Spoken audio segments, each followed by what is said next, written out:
आज हमारे बीच में वार्ड 69 के पार्षद सद्दाम हुसैन तशरीफ़ लाए हैं। हम जनता व जनादेश लाइव की ओर से उनका खैर मकदम करते हैं, क्योंकि वो मौजूदा पार्षद हैं। उन्होंने 5 साल से पार्षदी की है। जनता की तरफ से हमारे द्वारा उनसे सवाल पूछना लाजिम है। तो सद्दाम हुसैन साहब, सबसे पहले तो आपका जनता व जनादेश लाइव में आपका स्वागत है, और हम आपसे जानना चाहेंगे कि आखिरकार आप 5 साल जो है इस क्षेत्र के पार्षद रहे, तो ऐसे हालात में आप ये बताइए कि आपने सड़कों पर क्या काम किया। देखिए, मैं सबसे पहले तो जनता और जनादेश का मैं बहुत बहुत शुक्रगुजार हूँ। आपने मुझे इस लायक समझा कि मेरी जनता को, वार्ड 69 की जनता को अपने चैनल के माध्यम से जो सच है वो दिखाना चाहते हो। और मैं देखता रहता हूँ सोशल मीडिया पे, यूट्यूब पे भी आपका चैनल बहुत आप सक्रिय रहते हो और लोकप्रिय हो। आपके अंदर जो है एक्टिविटी है और अपनी कौम के लिए भी, और जो सच है वही दिखाना चाहते हो, इसका मैं शुक्रगुजार हूँ। और रही जनता की बात की, वोट मैंने क्या 5 साल में जो कार्यकाल किया है, सबसे पहले तो मेरे वार्ड में मैं अपनी वार्ड 69 की जनता का बहुत शुक्रगुजार हूँ। मुझे कम उम्र में इतना खिदमत खल्क का मौका दिया, और मैंने अपनी इन 5 सालों में काफ़ी अच्छाई बुराइयों में भी क्या नाम परेशानी का भी मैंने सामना किया है, मगर मैंने अपनी जनता का साथ नहीं छोड़ा है। जैसे कि हम बात करते हैं कि विकास की आपने देखा था, जहाँ पर आपका ये ऑफिस है, इस गली में भी तमाम घुटनों के बल पानी रहा करता था। तमाम महिलाएं, हमारी माँ बहनें और हमारे भाई, हमारे बुज़ुर्ग पानी में जाया करते थे। रमज़ान में लोग रोज़े हुआ करते थे, गलियों में घूम के जाना पड़ता था। तो सबसे पहले तो इसमें करीब 300 मीटर की ये गली मैंने आप मेरा बोर्ड भी लग रहा है, पत्थर लग रहा है, नगर जिस मेरे कार्यकाल में हुआ है। और मैंने इस सड़क सबसे पहले इस सड़क को बनवाने का कार्य किया था। और इन गली वालों ने, तमाम लोगों ने, बेचारों ने जो बात मुझसे की जो है मेरा हौसला अफजाई भी किया था।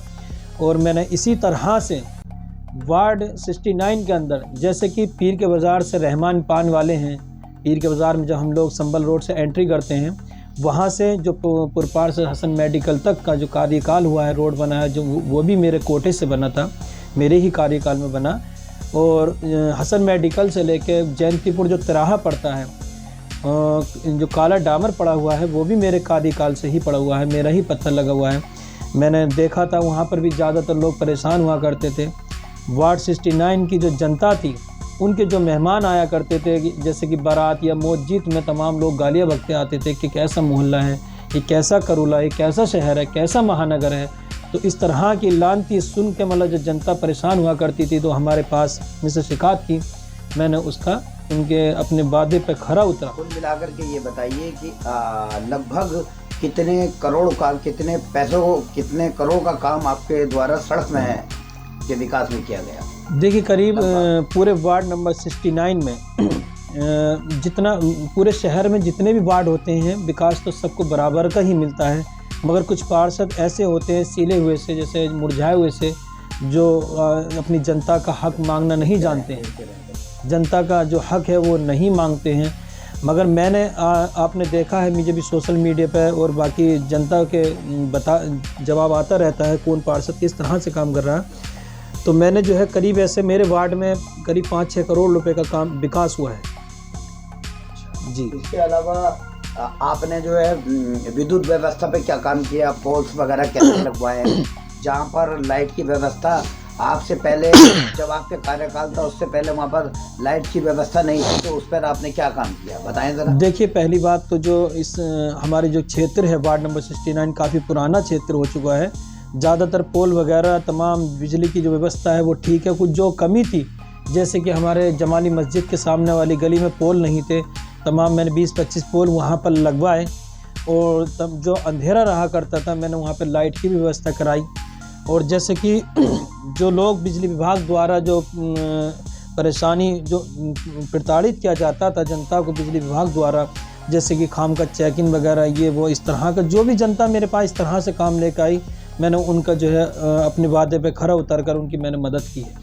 मैंने ऐसा देखा है कि पिछले कार्यकाल में कोई आपके वार्ड के अंदर कुछ ग्राम समाज की भूमि पर कब्जा हुआ है, तो आपको मैंने देखा है कि आपने उन कब्ज़ों को पर से जो कब्ज़ा है वो हटाने की कोशिश की है।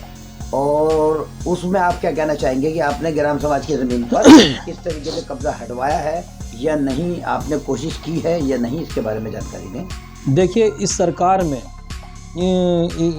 बीजेपी सरकार में और किसी जनता, जैसे कि ग्राम समाज ज़मीन थी, कुछ पूर्व में जो सरकारें रह चुकी हैं, उस समय के जो भूमाफिया थे, तमाम उन लोगों ने जो नाले के बहाने से कि नाला इधर साइड में आता है, ये इधर साइड में आता है, और इस तरह से लोगों ने अपने अपने भराव डाल कर उन पर पड़ाव शुरू किया और उसको जो है बड़ी अपने कब्जे में कर रखा था। जिस दिन से मैंने पार्षद का कार्यकाल संभाला, शपथ ग्रहण के बाद, उसके बाद मैंने सबसे पहले जो अपनी भूमिका निभाई थी जनता के लिए, तो सबसे पहले मैंने जो नगर निगम की जो ज़मीन थी, नगर निगम की जो ज़मीन थी, उसको मैंने इन भूमाफियाओं से छुटवा कर वहाँ पर कुछ लोगों ने, मोहल्ले के जनता ने, बुजुर्गों ने, तमाम मंसूरी कॉलोनी में एक मुर्गी फार्म कहलाता है, वहाँ पर कब्रिस्तान के नाम से उन्होंने ज़मीन ले रखी थी, उसको भी भूमाफियाओं ने, कुछ राजनीतिक लोगों ने उसको पाट रखा था। मैंने उस ज़मीन का छुड़वाने का कार्य किया है। न वो बना सकते हैं, अभी बाकी उसकी प्रक्रिया चल रही है। वैसे वो कब्रिस्तान की ज़मीन है, कब्रिस्तान ही रहेगी। वैसे हमने ऐसा कहा है कि जब हम करूले पर आए और बहुत से लोग कुछ उम्मीदें लेकर के करूला में पर आते हैं, क्योंकि ये बहुत बड़ी आबादी है जी जी, और ख़ास करके वार्ड 69 जो है वो सबसे ज़्यादा चर्चाओं में रहता है, क्योंकि आप इसमें काम करते हैं और मेहनत करते हैं। ऐसे हालात में आपके वार्ड 69 के अंदर लोगों के लिए, बच्चों के खेलने के लिए कोई पार्क नहीं है। क्या आप आपकी बार पार्षद बने तो क्या इस तरीके की कोई व्यवस्था, कोई कार्यक्रम आपके पास है? देखिए, मैं बताता हूँ, इसका जवाब मैं देता हूँ। मैंने सरकारी स्कूल का जो बच्चों के जो शिक्षक का मैटर था, मैंने उसके लिए व्यवस्था का मैंने प्रयास किया। स्कूल बन जाए कोई नगर निगम की ज़मीन में, या पार्क बन जाए बच्चों के खेलने के लिए। जैसे कि हमारे हिंदू भाइयों में पार्क होते हैं, उनके बच्चे उसके अंदर खेलते हैं। हमारे जो मुसलमान भाई होते हैं वहाँ पर आपने देखा होगा ज़्यादातर करूला क्षेत्र में, तो मैं मानता हूँ शायद एक वार्ड में अगर हो तो मैं कह नहीं सकता, फ़िलहाल मेरी जानकारी में कोई पार्क नहीं है।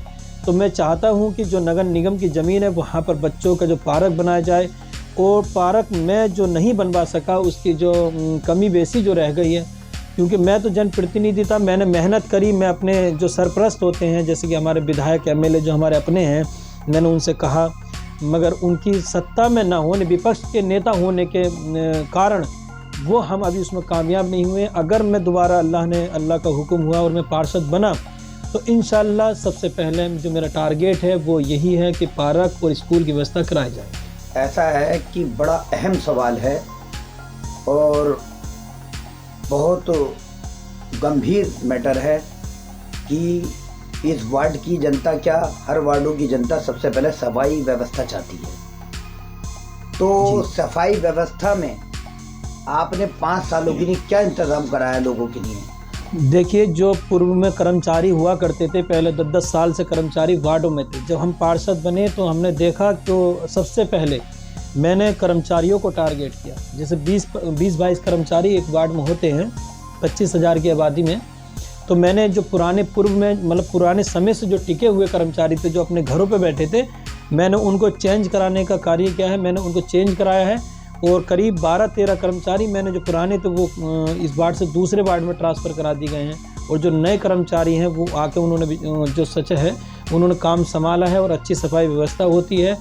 और दूसरी बात, मेरा ज़्यादातर वार्ड नंबर 69 की जनता के पास मेरा खुद का पर्सनल नंबर है। अगर मुझे यदि कोई कॉल करता है, अगर कार्यालय पे नहीं आना चाहता है या किसी काम से चला जाता है, हम भी नहीं चाहते कि कोई महिलाएं हमारे आए काम कराने के लिए आए। हम चाहते हैं कि जेंट्स आएँ, और किसी वजह से अगर जेंट्स किसी काम से चले जाते हैं अपने कारोबार में, बच्चों के लिए, रोजी रोटी के लिए, तो हमें कॉल करते हैं।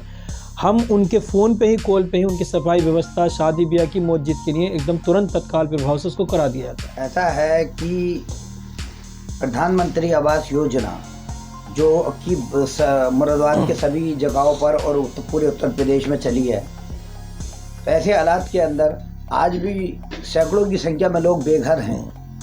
आप उनके लिए क्या व्यवस्था करेंगे अगर आप आने वाले वक्त में पार्षद बनते हैं? देखिए, आपके ज़्यादा से ज़्यादा जो टारगेट है, कुछ काम ऐसे हैं जैसे कि सरकारी आवास, प्रधानमंत्री आवास योजना है, और मैंने कुछ कॉलोनियाँ भरवाई भी हैं और उनको दिलाई भी हैं, करीब 60-70 कॉलोनी दिलाई हैं। मैं दूसरी बात यह है, मुझे कोई लालच तो या कुछ कमीशनबाजी का मेरे अंदर ये चाहत नहीं थी, इसलिए मैं इस काम से दूर रहा। इसमें बुराई भी आती है, फिर भी मैंने जो गरीब थे, कमज़ोर लोग, मजलूम लोग थे, जो जिनको ज़रूरत थी, मैंने उनके ज़रूरत के हिसाब से उनको प्रधानमंत्री आवास योजना भी दिलाई है। सबसे पहले शिक्षा व्यवस्था, उसके बाद में सफाई व्यवस्था, उसके बाद में बेरोजगारी और आवास और पार्क, ये जो 5 मुद्दे हैं बड़े अहम हैं। इस पर आपने काम तो किया है और काफ़ी हद तक मुझे ऐसा लगता है कि क्योंकि ये आपके दायरे में नहीं आते, लेकिन आप बड़े जो प्रतिनिधि हैं, जो सरकार के प्रतिनिधि हैं, विधायक हैं, सांसद हैं, आप उनसे कोशिश कराने के बाद ये काम करा सकते हैं। तो क्या मैं ये आपसे ये उम्मीद कर सकता हूँ कि वार्ड 69 की जनता को आपके पार्षद बनने के बाद ये सारी सुविधाएं मिल पाएंगी? देखिए, मैं तारीफ़ नहीं कर रहा, मगर इतना मैं ज़रूर कहता हूँ जनता से, अपनी वार्ड नंबर 69 की जनता से, मुरादाबाद के अंदर 70 पार्षद हैं। 70 पार्षदों में शायद 2, 4, 5 या 10 ही पार्षद ऐसे होते हैं मौजूदा, जो इतने सक्रिय, लोकप्रिय रहते हैं, जनता का काम करना चाहते हैं। हम लोग, हमारे दायरे में ज़रूर नहीं आता है, मगर हम अपनी बात को उनके पास पहुंचाने का काम करते हैं, वो करते रहेंगे, और इंशाअल्लाह जब हम कोशिश करेंगे तो एक न एक दिन इसमें कामयाब भी होंगे। आचार संहिता लग चुकी है जी, आपका कार्यकाल लगभग समाप्त हो चुका है। आप अगर दोबारा पार्षद बनते हैं तो आप किस तरीके का कार्य करेंगे, ये जनता और जनादेश को बताने का? मैं अपने वार्ड 69 की जनता को, मैं और ख़ास करके पूरे मुरादाबाद के महानगर की जनता को, मैं अपना जो मेरा 5 साल का अनुभव है, जितना मैंने एक्टिविटी अपने अंदर रखी है, अगर मुझे किसी ने अगर आधी रात को फ़ोन किया है तो मैंने उसके काम कराने का, जो जिस परेशानी में है उसको दूर कराने का मैंने प्रयास किया है, कोशिश की है, और वो इंशाअल्लाह ज़्यादातर मेरे जो जिस काम में मैं चला गया हूँ उसमें 1000% जनता का काम भी निकला है। मैं अपने पूरे मुरादाबाद की महानगर वासियों से और सारे वार्ड की जनता से मैं अपील करता हूँ, अगर यदि आने वाले जो कार्यकाल जो पार्षद के थे वो सबके पूरे हो चुके हैं, जो चुनाव आ रहा है, अब जो दोबारा चुनाव होगा, अप्रैल में चुनाव है, तो ऐसे पार्षद को, प्रत्याशी को वोट दें। ज़रूरी नहीं है कि मौजूदा पार्षद को, वर्तमान में पार्षद को ही वोट दें, ऐसे पार्षद को वोट दें, ऐसे प्रत्याशी को वोट करें। जब वो वोट मांगने आपकी चौखट पे, आपकी गली में, आपके कहीं दरवाजे पर आए, तो उससे आपको मेरे जो 2-3 सवाल हैं ये आपको ज़रूर करने हैं। वो सवाल ये है, जब पार्षद प्रत्याशी वोट मांगने आए और वो आपने उसका चेहरा जब आप देखोगे तो शायद बिल्कुल अजीब सा लगेगा, बिल्कुल नया फेस लगेगा, तो उससे कहना, पूछना, सवाल करना। जब हमारे देश के मुसलमानों की नागरिकता का सवाल था, NRC CAA का जो कानून लागू होने जा रहा था, क्या आप अपनी कौम के लिए किसी प्रोटेस्ट में, किसी आवाज़, इस तरह की कौम की आवाज़ उठाने में मौजूद थे? अगर वो उससे अपने बात से फिसले तो फिर पूछना कि 2 साल कोरोना जैसी महामारी में तमाम गरीबों के साथ, जो गरीब थे, जो न कितने मजलूम ऐसे थे जिनके वहाँ पर रिज़्क खाने को नहीं था, जो लोग चुनाव के समय में इतने अच्छे भले इंसानियत के लोग पैदा हो जाते हैं और आ जाते हैं, उनसे आप सवाल करना कि कोरोना महामारी में क्या आपने किसी गरीब को राशन दिया? क्या आपने जो पुलिस प्रताड़ित कर रही थी, अगर कोई राशन लेने जा रहा है तो उसके जिस्म सुजा के भेज रही थी, क्या तुमने उस मजलूम को पुलिस से छुटाने का या पुलिस से प्रयास करके किसी भी हुनर से कि उसको बचाने का काम किया? लोग राशन से, खाने पीने से, दूध से, बच्चों के हर्ज मर्ज से, तो कितने लोग ऐसे थे कोरोना महामारी में जो मैंने काम किया है, मैंने देखा है, उस दर्द को मैंने जनता के समझा है। और जब मैंने कितनी महिलाएं बुजुर्ग ऐसी थी, इस तरह की थी जो मेरे पास आई और कहती थी आके पर्चा दे के, सद्दाम भाई पार्षद जी बेटा इसको पर्चे से मेरी दवाई साईं हॉस्पिटल से या सिद्ध हॉस्पिटल या कोसमोस हॉस्पिटल से आनी है, पार्षद जी इस दवाई को ला दीजिए, क्या किसी और उससे पूछना कि ये काम आपने किया? ये काम हमने किया, हम पार्षद हैं, इस काम को करा है हमने, 5 साल जनता के बीच में रहे हैं और काम किया है, करते रहेंगे। अगर यदि किसी वजह से हम पार्षद नहीं बन पाए, अल्लाह का हुक्म नहीं हो पाया और अल्लाह ने परवरदिगार ने किसी और को हुक्म दिया, अपने हुक्म से पार्षद बनाया, तब भी हम अपनी जनता के लिए जिस तरह से खड़े हैं, खड़े रहेंगे इंशाअल्लाह, हमेशा जनता के बीच में।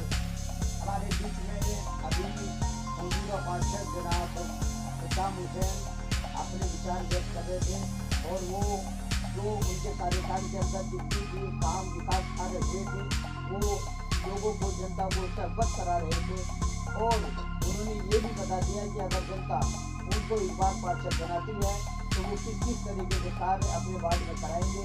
मैं सद्दाम हुसैन साहब आपका जनता और जनादेश लाइव स्टूडियो में आने के लिए बहुत बहुत शुक्रिया अदा करता हूं और आपसे भी उम्मीद करता हूं कि आप हमेशा इसी तरह से इस मंच पर आकर अपनी समस्याएं और लोगों के जो विकास है और भी मुद्दे हैं उस मुद्दों पर बात करते रहेंगे।